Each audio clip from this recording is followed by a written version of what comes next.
Hello friends, welcome to our YouTube channel Taiyari beginners की। इस video में आपको जो भी आप सरकारी नौकरी की तैयारी कर रहे हो या कोई एंट्रेंस एग्ज़ाम देना चाहते हो उससे संबंधित जीके के बहुत ही महत्वपूर्ण क्वेश्चंस देखने को मिलेंगे। तो वीडियो पूरा वॉच कर लीजिएगा और डिस्क्रिप्शन के साथ क्वेश्चंस है, आपको काफ़ी लाभ होने वाला है 110%। तो वीडियो स्किप मत कीजिएगा, एंड तक वॉच कीजिएगा, काफ़ी नॉलेज मिलने वाली है आपको। फर्स्ट क्वेश्चन है, रसायनों का एक समूह है जो कोशिका विभाजन पौधे के गठन को प्रभावित करता है। तो फर्स्ट ऑप्शन है साइटोकाइनेसिस, सेकंड ऑप्शन है जिबरेलिन और थर्ड ऑप्शन है डोमेन्स। तो इसका जो उत्तर होगा वो हो जाएगा आपका ए ऑप्शन, बिल्कुल करेक्ट, साइटोकाइनेसिस। तो अब ये क्या होता है, साइटोकाइनेसिस या CKS रसायनों का एक समूह है जो कोशिका विभाजन और अंकुर निर्माण को प्रभावित करता है। जब प्रथम साइटोकाइनेटिक्स को खमीर कोशिकाओं से पृथक किया जाता है तब इसे काइनेन्स के नाम से जाना जाता है। वे ऊतकों के विलंब से संगठन में भी सहायता करते हैं जो पौधे के पूरे भाग में ऑक्सीजन को वहन करने के लिए उत्तरदायी होते हैं और 4 मीटर की लंबाई तथा पत्तियों की वृद्धि को प्रभावित करते हैं। तो ये जो डिस्क्रिप्शन है ज़रूर इसको सही से याद रखिएगा, और अगर स्क्रीनशॉट लेना चाहें तो इसका स्क्रीनशॉट ले लीजिएगा, और नोट करना चाहें तो आप PDF के लिए टेलीग्राम ग्रुप ज्वाइन कर लीजिएगा, वहाँ से ये PDF आपको प्राप्त हो जाएगा, तो वहाँ से आप रिवीजन भी कर सकते हो। सेकेंड क्वेश्चन है, ऑक्सीजन की खोज किसने की थी? तो ए ऑप्शन है कार्ल नीले, बी ऑप्शन है हुक और सी ऑप्शन है हीजनबर्ग। तो ऑक्सीजन की जो खोज की गई थी किसके द्वारा की गई थी? कार्ल शीले के द्वारा की गई थी। तो ये जो यहाँ पर नीले लिखा हुआ है यहाँ होगा शीले, ये नाम था इनका, कार्ल शीले। ओके, ऑक्सीजन की खोज सर्वप्रथम 1772 में स्वीडिश रासायनिकविद कार्ल विल्हेल्म शीले द्वारा की गई थी। उन्होंने इस गैस को फायर एयर की संज्ञा दी थी। हालांकि ऑक्सीजन की खोज करने का श्रेय अंग्रेज रासायनिक जोसेफ प्रीस्टले को दिया जाता है। उन्होंने 1774 में स्वतंत्र रूप से ऑक्सीजन की खोज की थी और ऑक्सीजन की खोज से संबंधित शीले का लेख प्रकाशित होने से 3 वर्ष पूर्व अपनी उपलब्धियों को 1774 ईस्वी में प्रकाशित किया था। तो अब आपको ऑप्शन के हिसाब से क्लिक कर देना है आपका जो आंसर हो, क्योंकि CBT बेस्ड एग्ज़ाम होते हैं, मतलब कि कंप्यूटर बेस्ड एग्ज़ाम होते हैं, उसमें क्लिक ही करना होता है। तो अगर ऑप्शन में कार्ल शीले दिया हुआ है तो उस पर टिक कीजिएगा, कार्ल शीले नहीं दिया गया है, जोसेफ प्रीस्टले दिया गया है, तो उस पर आप ट्रिक कर सकते हैं। सपोज दैट दोनों नाम दिए गए हैं और ए और बी दोनों दिया गया है, तो ए और बी पे सिलेक्ट करेंगे। ओके,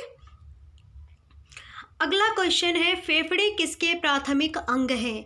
ए ऑप्शन है पाचन, बी ऑप्शन है श्वसन, सी ऑप्शन है पसीना। स्वेट के प्राथमिक अंग कैसे हो सकते हैं, ये तो गलत हो गया। ओके, तो इसका जो करेक्ट आंसर हो जाएगा वो हो जाएगा फेफड़े जो है श्वसन के, मतलब कि सांस लेने के प्राथमिक अंग हैं। फेफड़े मनुष्य और कई जंतुओं में, जिसमें थोड़ी से मछली और कुछ लोग शामिल होंगे, में श्वसन प्रमुख अंग होते हैं। श्वसन तंत्र में फेफड़ों का मुख्य कार्य वायुमंडल से ऑक्सीजन प्राप्त करना और इसे रक्त धारा में हस्तांतरित करना होता है।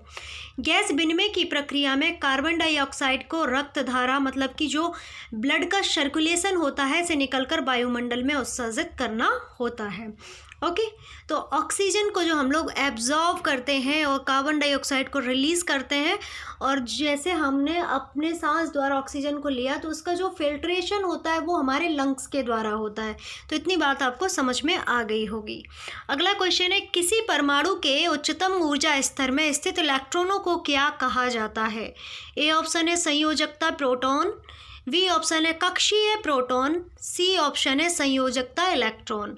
तो इसका सही उत्तर हो जाएगा, परमाणु के बादतम कक्षीय कोश को संयोजी कोश कहते हैं और संयोजी कोश में विद्यमान इलेक्ट्रॉन संयोजी इलेक्ट्रॉन कहलाते हैं।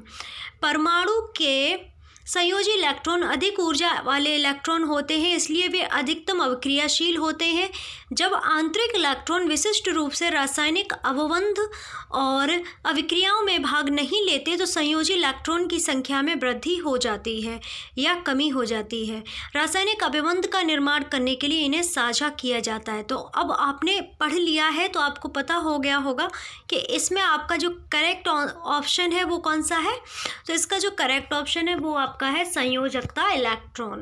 ओके, अगला क्वेश्चन है, एक जीवी के बराबर कितने केवी होते हैं? तो एक जीवी के बराबर कितने केवी होते हैं? 1024 केवी, या फिर 256 इंटू 1024 केवी, या फिर 1024 इंटू 1024 केवी। तो इसका जो करेक्ट ऑप्शन हो जाएगा वो क्या हो जाएगा? तो जो 1024 स्क्वायर हो जाएगा। ओके, तो सी ऑप्शन इसका बिल्कुल करेक्ट हो जाएगा।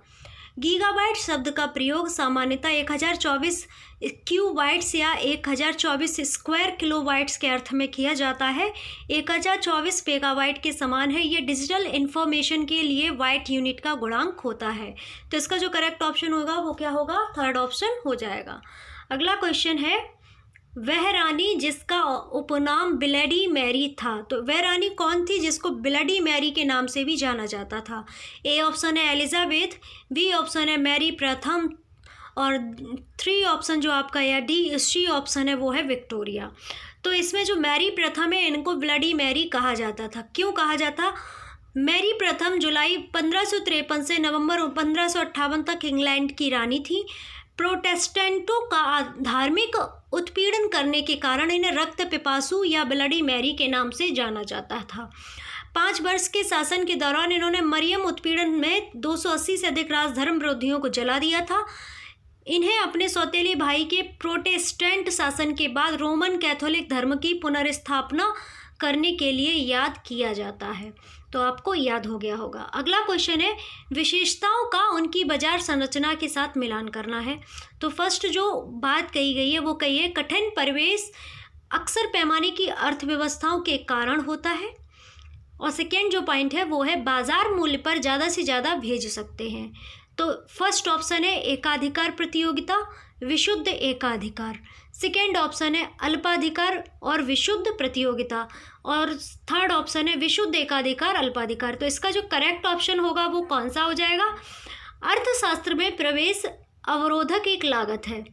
हम डिस्क्रिप्शन इसलिए लेके आए हैं कि आपको क्वेश्चन जब पढ़ें तो आपको डाउट्स बिल्कुल ना रहें, जिसका भार बाजार में प्रवेश करने वाले नए प्रतियोगी द्वारा उठाया जाता है। पदाधिकारी नहीं होते, यह अल्प अधिकार का सूचक है। ओके, मापदंड की अर्थव्यवस्था अल्पाधिकार का एक सूचक है। मापदंड की अर्थव्यवस्था पेटेंट, महंगी और जटिल तकनीकी की प्राप्ति इत्यादि सर्वाधिक महत्वपूर्ण अवरोधक है। विक्रेता विशुद्ध प्रतियोगी बाजार में एक पूर्ण लोच मांग देखते हैं, जिससे भी बाजार की कीमत पर उत्पाद की कीमत कितनी भी मात्रा में बेच सकते हैं। यह औसत राजस्व जो बेचे गए सभी उत्पादों की औसत कीमत है, और सीमांत राजस्व जो बाजार की कीमत पर बेची गई अंतिम वस्तु की कीमत के समान है, दोनों का निर्माण करता है। तो आपने डिस्क्रिप्शन पढ़ा या आपने देखा तो इससे सिद्ध हो जाता है जो आपका सेकेंड ऑप्शन है अल्पाधिकार और विशुद्ध प्रतियोगिता, इसका बिल्कुल करेक्ट आंसर हो जाता है। अगला क्वेश्चन है, निम्नलिखित में से किस राज्य में मैंग्रोव वन का सबसे अधिक क्षेत्र है? तो ए ऑप्शन है राजस्थान, बी ऑप्शन है उत्तर प्रदेश, सी ऑप्शन है पश्चिम बंगाल। तो इसका करेक्ट आंसर हो जाएगा पश्चिम बंगाल। ओके, तो अब इसका डिस्क्रिप्शन देखते हैं। मैंग्रोव कक्ष वनस्पति भारत में 4662 वर्ग किलोमीटर क्षेत्र में फैली हुई है, जो कि देश के कुल भौगोलिक क्षेत्र का 0.14% है। 2097 वर्ग किलोमीटर के मैंग्रोव क्षेत्र के साथ पश्चिम बंगाल का भारत का सर्वाधिक मैंग्रोव आच्छादन वाला राज्य है। इसके बाद गुजरात का स्थान आता है। देश में पश्चिम बंगाल का सुंदरवन कुल क्षेत्रफल के आधे से लगभग भाग में फैली मैंग्रोव वनस्पति के लिए जाना जाता है। ओके, पश्चिम बंगाल का पहले नंबर पे नाम आता है मैंग्रोव वन के लिए, उसके बाद आता है गुजरात का नाम। तो ये भी आपको याद रखिएगा, ऑर्डर जो है फर्स्ट पे है पश्चिम बंगाल या वेस्ट बंगाल, फिर आता है गुजरात। अगला क्वेश्चन है, किस राज्य में मानस टाइगर रिजर्व है? तो ए ऑप्शन है तेलंगाना, बी ऑप्शन है मध्य प्रदेश, सी ऑप्शन है असम। तो इसका करेक्ट ऑप्शन हो जाएगा तो वो हो जाएगा असम। मानस जो है बाघ आरक्षित क्षेत्र एक राष्ट्रीय प्राणी उद्यान है। यूनेस्को प्राकृतिक विश्व विरासत स्थल मतलब बर्ड हेरिटेज साइट में भी इसको शामिल किया गया है, और ये आसाम में है। मानस, नामेरी, गर्म पानी नेशनल पार्क भी आपको आसाम में ही देखने को मिलेंगे। ओके, हिमालय की तलहटी में स्थित मानस बाघ आरक्षित क्षेत्र भूटान के रॉयल मानस प्राणी उद्यान के साथ संलग्न है। तो ये बात कोई नहीं बताने वाला कि जो मानस राष्ट्रीय उद्यान सबने पता, अगर पढ़ा भी है देखा भी है कि आसाम में, पर ये नहीं आपको पता होगा कि भूटान के रॉयल मानस राष्ट्रीय प्राणी उद्यान के साथ संलग्न है। मानस नदी ब्रह्मपुत्र की एक प्रमुख सहायक नदी है जो राष्ट्रीय प्राणी उद्यान के मध्य से होकर गुजरती है। ओके, अब ये मानस नाम कैसे पड़ा मानस राष्ट्रीय उद्यान का, तो आपको बता दें ब्रह्मपुत्र नदी जो कि असम राज्य में माजुली द्वीप का निर्माण करती है, विश्व के सबसे बड़े, तो वो ब्रह्मपुत्र नदी की सहायक नदी है मानस नदी। और इस जो मानस नेशनल पार्क है या मानस राष्ट्रीय प्राणी उद्यान है, इसके मध्य मतलब बीच से होकर गुजरती है। ओके, तो ये याद रखिएगा। अगला क्वेश्चन है, अंतरिक्ष में जाने वाले प्रथम व्यक्ति का नाम क्या है? तो ए ऑप्शन है major Yuri Gagarin, B option है रोनाल्डो, सी ऑप्शन है रॉबर्ट पियरी। तो इसका जो करेक्ट ऑप्शन हो जाएगा वो हो जाएगा मेजर यूरी गागरिन। ओके, तो इसका देख लेते हैं डिटेल में क्या कहा है। यूरी गागरिन ब्रह्म अंतरिक्ष में यात्रा करने वाला प्रथम मानव था। उनके अंतरिक्ष यान बोस्तोक ने 12 अप्रैल 1961 को पृथ्वी की परिक्रमा पूरी की थी। वह पृथ्वी के कक्ष और अंतरिक्ष दोनों की यात्रा करने वाला प्रथम मानव था। वह एक रूसी सोवियत पायलट और अंतरिक्ष यात्री था। ओके, तो आपको कितनी बातें याद रखनी है। एक तो फर्स्ट अंतरिक्ष में जाने वाले व्यक्ति का नाम यूरी गागरिन। ओके, इसके बाद इनका जो बोस्तोक यान था जो कि रूस के सोवियत से भेजा गया था, यूएसएसआर के द्वारा भेजा गया था 12 अप्रैल 1961 को। तो ये याद रखिएगा, कभी पूछ ली जाए रूस में नहीं, अंतरिक्ष में जाने वाली जो कुत्ता था वो उसका नाम क्या था, तो उसका नाम था लाइका। इवन वो विच थी, डॉग नहीं विच थी। अगला क्वेश्चन है, भारत में कितने राज्य हैं? 28, 29, 20। तो आप सभी को पता होगा भारत में 28 राज्य हैं, पहले 29 हुआ करते थे। अब जो केंद्र शासित प्रदेश बन गया है जब से जम्मू कश्मीर, तब से 9 केंद्र शासित प्रदेश हो गए हैं, 28 राज्य हो गए हैं। तेलंगाना भारत का 29वां राज्य हुआ करता था जो कि अब 28वां हो गया है। इसकी स्थापना जो हुई थी 2 जून 2014 को उत्तर पश्चिमी आंध्र प्रदेश के 10 पूर्वी जिलों के रूप में हुई थी। ओके, अब जम्मू कश्मीर को लेफ्टिनेंट गवर्नर, जम्मू कश्मीर की बात करें तो एक केंद्र शासित प्रदेश अभी बनाया गया है लद्दाख को और जम्मू कश्मीर को। तो जम्मू कश्मीर से करंट का क्वेश्चन अभी का बता दें तो जो मनोज सिन्हा जी हैं उन्हें उपराज्यपाल के रूप में नियुक्त किया गया है। इससे पहले जो थे वो थे गिरीश चंद्रा मुर्मू जी। ओके, आर के माथुर लेफ्टिनेंट गवर्नर हैं लद्दाख के। तो ये भी आपको याद रखना है। ओके, अगला क्वेश्चन है, कौन सा देश गेहूं का सबसे बड़ा उत्पादक है? तो वो भारत, ब्राज़ील, चाइना। तो इसमें सबसे करेक्ट आंसर हो जाएगा चाइना। ओके, नवीनतम आंकड़ों के अनुसार चीन 103 मिलियन मीट्रिक टन से अधिक वार्षिक उत्पादन के साथ विश्व में गेहूं का सबसे बड़ा उत्पादक है।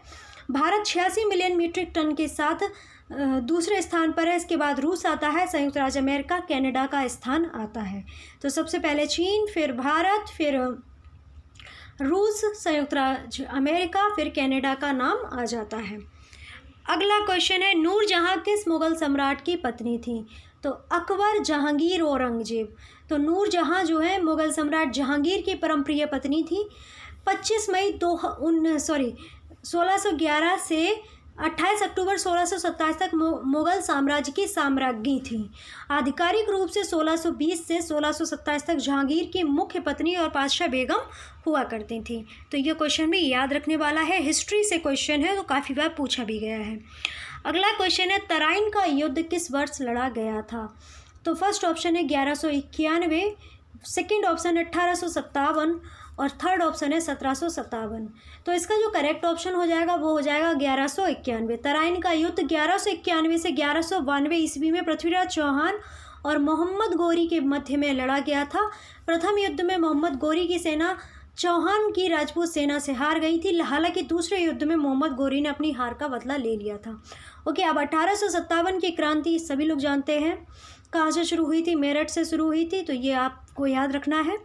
और 1757 में प्लासी का युद्ध हुआ था, तो ये भी याद रखिएगा। अगला और लास्ट क्वेश्चन है इस वीडियो का, बस 1749 में तड़ित चालक का आविष्कार किसके द्वारा किया गया था या किसने किया था? निकोला टेस्ला, बेंजामिन फ्रैंकलिन या जॉर्ज वाशिंगटन। अगर आपको आंसर पता है तो वीडियो स्किप करके आंसर भी कर सकते हो। जितना आप लिखेंगे उतना आपको 100% याद होगा। ये हमारा पर्सनल एक्सपीरियंस है।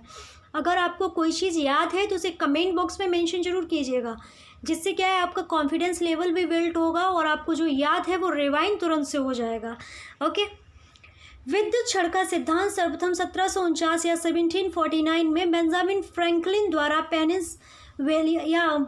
पेंसिल्वेनिया में निर्दिष्ट किया गया था। बाद में वर्षों में उन्होंने घरेलू अनुप्रयोगों के लिए अपने आविष्कारों को विकसित किया। इसे 1753 में प्रकाशित किया गया था और 1760 में एक विश्वसनीय प्रणाली के लिए अधिक सुधार किए।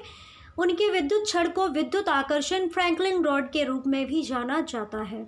ओके, तो ये जो जानकारी है आपको अच्छी लगी होगी। वीडियो अच्छा लगा है तो लाइक कर दीजिएगा, नॉलेजफुल लगा है तो शेयर कर दीजिएगा और सब्सक्राइब करके पास में दी गई बेल आइकन को प्रेस कर लीजिएगा। ऐसे ही नए नए वीडियोस, नए नए क्वेश्चंस आपकी तैयारी के लिए मिलते रहेंगे और आपकी तैयारी को बूस्टअप करते रहेंगे। ओके, टेलीग्राम ग्रुप को ज्वाइन कर लीजिएगा, वहाँ से आपको PDF मिल जाएगा। नोट्स बनाना चाहे नोट्स बना लीजिएगा या रिवीजन के तौर पर PDF अपने मोबाइल में सेव कर सकते हो। ओके, आप हमारे फेसबुक, इंस्टाग्राम पेज और ट्विटर पेज से भी जुड़ सकते हो। लिंक उसका भी डिस्क्रिप्शन बॉक्स में मिल जाएगा। वीडियो के साथ साथ अगर आप ऑडियो भी सुनना चाहते हो तो हमारे खबरी ऐप अकाउंट को भी ज्वाइन कर सकते हो। उसका लिंक आपको डिस्क्रिप्शन में मिल जाएगा। वहाँ से आपको करंट अफेयर, स्टैटिक GK का ऑडियो, इंग्लिश स्पीकिंग का audio and Hindi audio and जो भी ल्यूसेंट बुक का डिस्क्रिप्शन है उसका ऑडियो एंड स्टैटिक GK और GK के क्वेश्चंस जो 1 लाइन में होते हैं उनका ऑडियो भी सुनने को मिल जाएगा। तो वहाँ पर भी आप ज्वाइन कर लीजिएगा। आपका जो है काफ़ी बेनिफिट होने वाला है। ओके, और नई नई न्यूज़ के लिए GK के साथ साथ जो भी अपडेट्स आते हैं, HVSC से आते हैं, HTET के आते हैं, वे भी आपको अपडेट मिलते रहेंगे। तो जल्दी से सब्सक्राइब कर लीजिएगा और पास में दी गई बेल आइकन को भी प्रेस कर लीजिएगा। आप सभी के लिए ये जो वीडियो है काफ़ी फ्रूटफुल रहेगा। NTPC के एग्ज़ाम के लिए या फिर आपका कोई SSC का एग्ज़ाम लगा हुआ है, HSSC का एग्ज़ाम लगा हुआ है, HTET का एग्ज़ाम है, NTPC का एग्ज़ाम है, ग्रुप D का एग्ज़ाम है, कोई भी ओवरऑल कोई भी कॉम्पिटिटिव एग्ज़ाम है, एंट्रेंस एग्ज़ाम है किसी का, तो सभी के लिए फ्रूटफुल रहने वाला है। तो आप सभी का बहुत बहुत धन्यवाद एक बार फिर से वीडियो वॉच करने के लिए। Don't forget subscribe and like and share. Okay.